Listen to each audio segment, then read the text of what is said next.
Good day mga kaibigan. So andito po tayo ngayon sa Tansa, Cavite.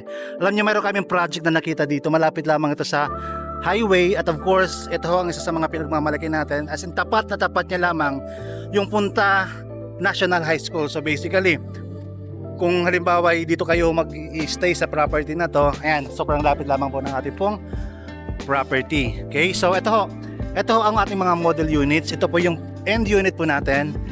Pero ang sisilipin natin mamaya yung ating pong inner unit. So papakita ko muna sa inyo yung end or corner unit natin. Pareho silang yari. Ang diferensya lamang of course yung extra na space, extra na lote dito sa bandang ito. Sa kanyang kung saan siya naka-corner. At of course ito pong ating end or corner unit is merong po tayong bintana sa gilid.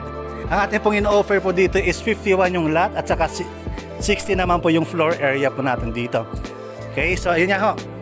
Ito yung sample ho natin ng ating pong end or corner unit. Ito naman po yung ating inner unit.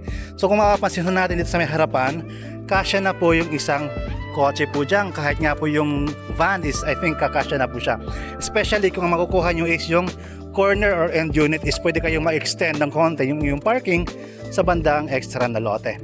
Okay, again, ang lot area po nito is 51 square meters at ang floor area naman po ay 60 square meters. Kung mapapansin nyo rin ho, no, ang ganda ho ng kanyang pagkakagawa is talagang napaka-modern aesthetic yung datingan.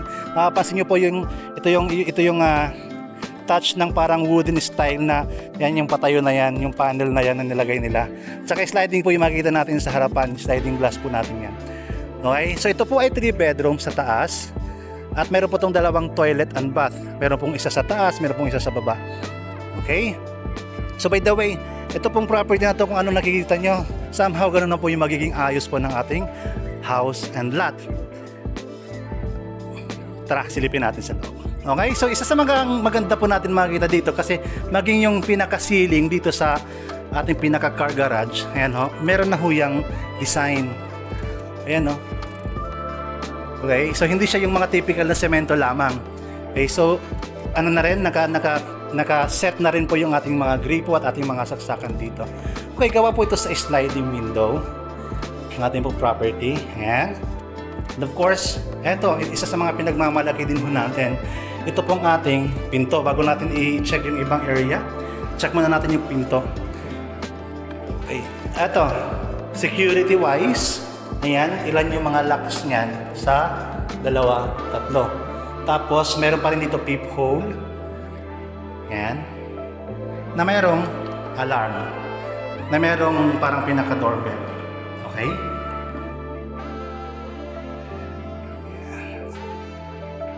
Nakatayos na rin po tayo dito sa ating ground floor, maging po sa ating taas. At eto ho, merong parang separate na area yung ating lababo. Ayan. Check natin sa ilalim. Ayan. So yung nakikita nyo dito, more or less, ito yung magiging kaparehong turnover po natin. At ang ating pong pinaka-circuit breaker ay andi dito po sa bandang kusina. Ayan. Okay, so tingnan natin yung bandang likuran. Okay. So mapapansin natin sa iba kasi magawa, yung likod ho is open. Ito ho, ang ginawa ho ng developer, ang ginawa ho ng mga gumagawa ho dito is sinarado na ho ito. Ayan, hanggang sa taas po na po yan, no? Sinarado na ho nila. Aray ko.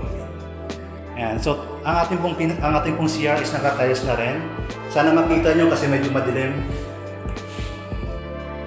Ayan, sana makita nyo sa video. Alright. Okay, let's go. Sa second floor.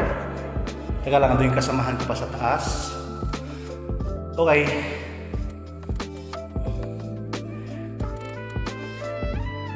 Ito naman hong ating hagdanan is gawa sa wood. Yung ating pong mga steps. At ito namang rail is gawa sa bakal. And of course, may wood dito sa bandang hawakan. Ayan, so akit ho tayo. Ayan yung kasama ko, nagsingas na. Oh. Okay lang, madam. Bibidyo ka pa? Ayan. Sa second floor natin is nakatiles na rin po. Ayan, no? Ayan, sa 3 rooms po natin. So, una na muna natin silipin yung second na toilet and bath sa property na to. Ayan, so nakatiles na rin mo siya. As in, ready to use na po yung ating pong ayan, toilet and bath. Okay, 3 kwarto po mayroon tayo dito. Ito yung isa, pangalawa, of course yung pangatlo. Itong dalawang to, ito yung may access papunta sa balcony. Silipin muna natin itong isa. Ayan. Ito ho yung isang bedroom. Ayan.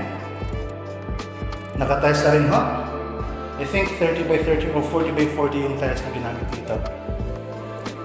Ito ho yung isang bedroom. Medyo cute size po siya. Pero may access po siya papunta doon sa balcony. Alright. And of course, yung master's bedroom, may access po to papunta dun sa master's bedroom. Ayan, yan yung sliding na yan. Pero syempre, dito tayo dadaan sa ayan, sa pinto ng ating pong master's bedroom. Ayan, ito yung medyo pinakamalaking bedroom po sa property na to. Meron din po itong access papunta sa ayan, balcony. By the way, yung mga nilagay ko nila dito, no, na parang mga wooden accent, ito po ay mga bakal. Pininturahan lamang po yan. Alright? So, what's more? Ayan, so nakakesime na rin po tayo. Ano pa ba yung pwede nating ipakita sa inyo? Ang ating hagdanan, unlike sa ibang mga turnovers is wala pa ho itong ito pong pinaka-bakod. Pero ito ho is meron na. Ayan, so talagang safety na. As in talagang lilipatan mo na lang yung pagkagawa ng bahay. Ang ganda. Ayan, naka-tiles na. Divided na yung rooms. Ayan. Meron na mga division yung rooms po natin. Naka-ready na lahat. Yung mga ilaw, yung mga water connection po natin. Basta lilipatan na lamang po natin talaga. Wala ka na halos ipapaayos dito. Maliban lamang kung meron ka mga special na mga gustong gawin sa bahay mo. Pero the finishing itself, ang ganda na ho ng finish ng ating pong property na to. Ayan. So I think tapos na. As of the moment po ng video making natin, nasa 3.5 million lamang po to. Bank financing po tayo dito ang ating offer ngayon at saka nasa 700,000 more or less ang ating pong pinaka-down payment. Okay, so kung meron kayong ibang mga katanungan, just comment lamang po sa ating pong video na to para mag-guide po namin kayo. Okay, 51 square meter yung ating lot, 60 square meter naman po yung ating floor area. Dito lamang po yan sa may Tansa, Cavite. Super duper accessible po ito.